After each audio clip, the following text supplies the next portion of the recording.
You're listening to UCW Radio. In your face. What we got here is a failure to communicate. Oh, have I got your attention now? Greed, for lack of a better word, is good. You know what I mean? Money to be made in a place like this. Money never sleeps, pal. You're crazy. Don't run when you lose. Don't whine when it hurts. You know what it takes to sell real estate? It takes brass. I've fallen, and I can't get up. All right, welcome to Money Never Sleeps. This is the show where we talk about anything and everything that impacts the flow of money from around the corner to around the world. What I want to talk about today is what's going on with cryptocurrency. Digital assets, especially now during this pandemic or post-pandemic or wherever what phase we're in right now. Basically, it became a lot more prevalent, and it got more enhanced that digital assets were not going away. Okay, they're more in your face now than ever. You know, look at just the rise of Bitcoin since Christmas and what has transpired there, and basically what is transpiring with other digital assets, and how we're in a digital economy. Okay, retail has transitioned over time, and more so now than before, from brick and mortar to digital. Okay, you have a lot more stores, a lot more brands, national brands, international brands that are doing more online sales. Does that mean that the brick and mortar is going to go away? No, but it's not going to be as dominant as it once was. And what's going to wind up happening is that you're going to have your commercial real estate that's going to wind up suffering. You know, you're going to hear a lot of things out there, basically from the powers that be, or the ones that are leading the charge in the commercial real estate arena, that it's not that bad. The thing is, it is that bad. You know, when you begin to realize that you don't need to have 30,000 stores or 30,000 or 3,000 or three stores, and you can still have the same revenue flow, you start looking at things business wise. What does that mean? What does that mean? If you have less of an overhead, your margins increase. You're making more money. So for public companies, it's a good thing. It brings more money to the table. Investors see it, provides growth. Again, I don't think the brick and mortar is going to go away, but I think that if you take a page out of Starbucks and what they've done a long time ago, with basically increasing their market share in a particular market, was open up a lot of stores, a lot of locations, and systematically shut them down, so that people got familiar with Starbucks and basically would want to use it more, or have their products and go to the place and go out of their way to spend $5 on a latte. That was their marketing plan, and it worked. But Bitcoin, okay, we've seen that fly. It went from where years ago it was pennies, and it went into the thousands, and it went to the tens of thousands, and it's just interesting how more so this is becoming the staple for what's going to be. All right, when you have cryptocurrencies that have a utility, they have a purpose, these are the ones that are going to flourish. You have other cryptos that are out there where people just issue them and they hope for the best. There's nothing further that goes into it other than that. Okay, they go on their secret secure platforms, they speak it to each other, and they promote it, and they do whatever they need to do. The bottom line is, if you have something that has a utility, it's gonna be embraced a lot more, and you'll have more legs, and you have scalability and a future with it. I with cryptocurrency, again, when you're in a digital world, you have to look at the big picture, not just the United States. Okay, look at the big picture worldwide. There are a lot of people out there that are in third world countries that don't have access to digital well, currency. It's hard for them to move money around. They don't have access to a bank. Let me put it that way. Let me just erase all that. They don't have access to a bank. So how do they go and they send money or they receive money? They're using a Western Union. They're using a MoneyGram. They're using these high rate platforms, these banking systems that charge crazy amount of money to send money that really for them, it's just a matter of a transfer. Of course, they have to go pay their fees, and they have to make their money. But again, it's a lot of money to send. Even $100 is it's going to cost you probably about 10-15% extra just to send that money.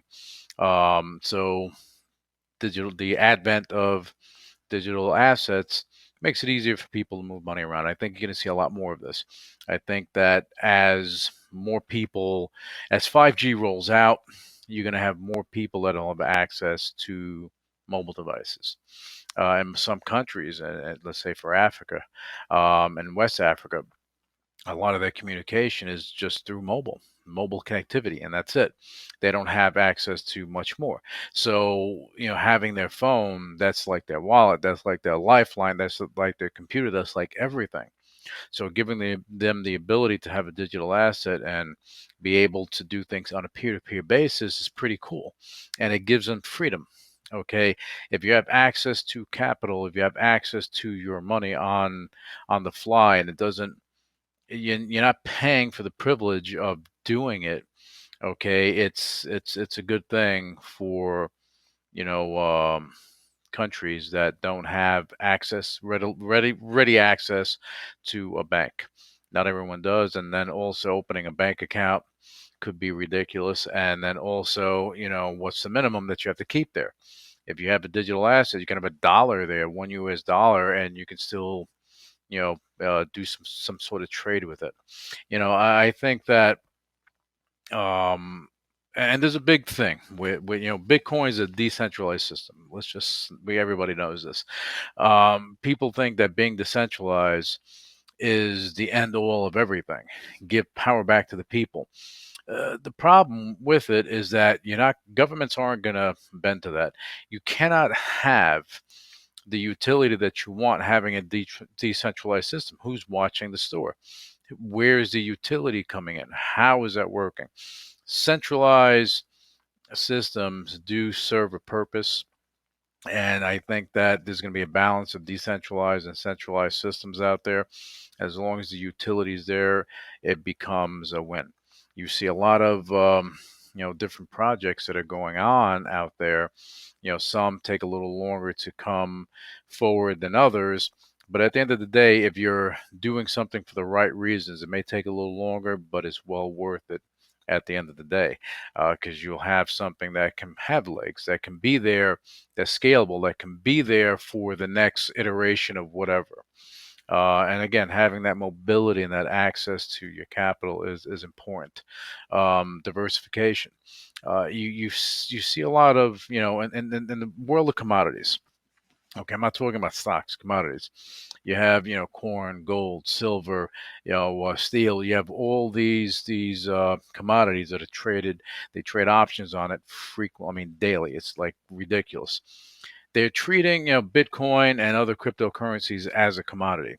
They can't look at it as a as a currency, because then other regulations will come into play with that. So I think that there's going to be some sort of evolution of sorts with that, because they want to keep they want to keep things as honest as they can. And with Bitcoin, way back when, you had a handful of people that owned the majority of it. Okay, now where does that lie? Who knows? You have so much Bitcoin out there, and wallets that were forgotten a long time ago, and probably in the hundreds of millions, if not into the billions of dollars of lost assets. And that just continues to push up, supply and demand, push up the demand for Bitcoin, and the reason why Bitcoin has this major demand, and the reason why it's at 30, 35, whatever $1,000, and it continues to bounce up and down. The reason is that you don't have a lot of it out there. You think that you do, you really don't. So at the end of the day, if people want it, they're seeing the future. So this is the future, guys. You have to look at what is out there and what is going to happen later. Okay, and we're in a digital economy. It's just getting more enhanced. This pandemic pushed it to the limit. 2021, you're going to see a lot of this happening. Look at what we're doing here on Vero. We're doing this. We're people have access to communicating, okay, on the fly, utilizing their phones and other applications and so on and so forth. We're in a digital world, and it's just going to get more enhanced. I'm telling you this. Okay, from AI and other robotics and in all industries, manufacturing, medical, everything. You're going to see in finance more of that happening. The machine learning is going to really, be a big part of everything. Data sets, big data, and all this stuff's going to happen. So again, cryptocurrencies are part of this. All right, people mistake blockchain for cryptocurrencies. Two different things. Cryptocurrency is built on blockchain. That's the way it is. Blockchain is not crypto.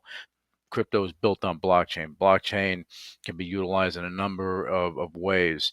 Even here on Vero, on some of our system, blockchain is enabled for security purposes. So, there's a big need for all this stuff.